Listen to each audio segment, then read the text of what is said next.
Oi, pessoal, Dília de Mello, novamente aqui da minha sala em Washington, na Universidade Católica de Washington.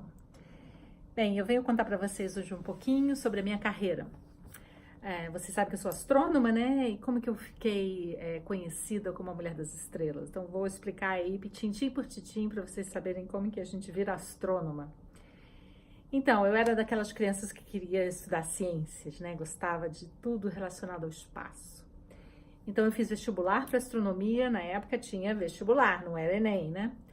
E eu escolhi astronomia na UFRJ, e foi lá que eu fiz o bacharelado em astronomia. Na época só tinha esse curso de bacharelado, hoje já tem em outras universidades também.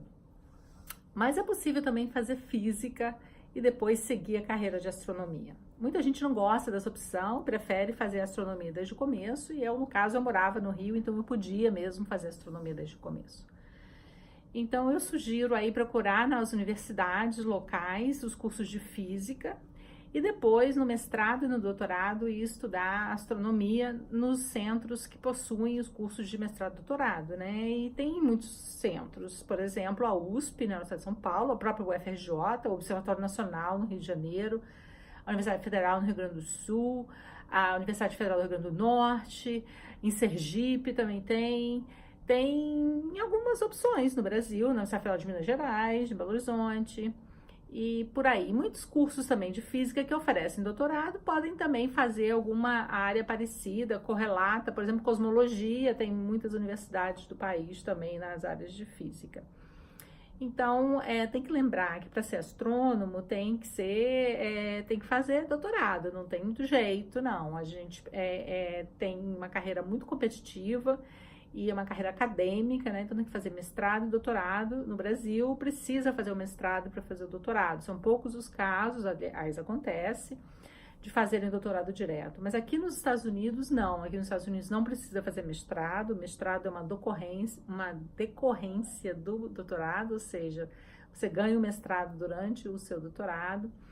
E mas demora bastante tempo também, demora quase que o mesmo tempo para fazer mestrado e doutorado junto. Então, mestrado no Brasil são 2 anos, doutorado de 4 a 5.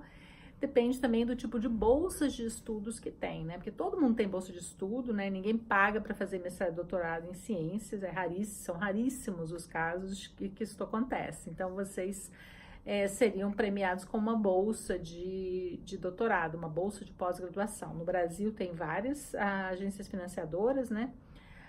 O CNPq e a CAPES, sendo as financiadoras federais, e tem as estaduais também, como a FAPEMIG, a FAPERJ e a maior de todas, que é a FAPESP, né, no estado de São Paulo.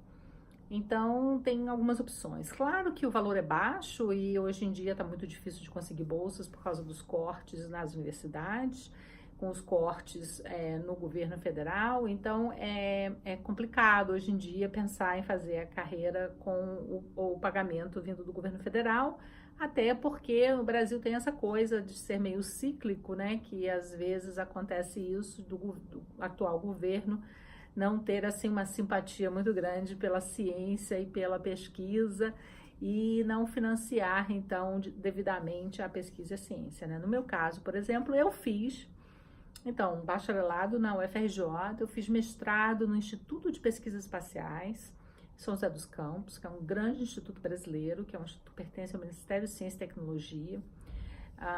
Na época, eu até nem estudei em São José, porque existia um grupo que ficava em São Paulo, que era o grupo de radioastronomia, que eu fiz o meu mestrado em radioastronomia.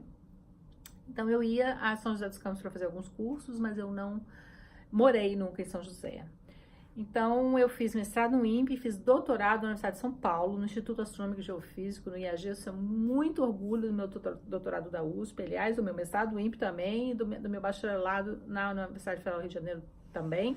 E tenho ali atrás, ó, aquele que tá com a bandeirinha, não sei se dá para ver, esse aqui, ó. Não, esse aqui.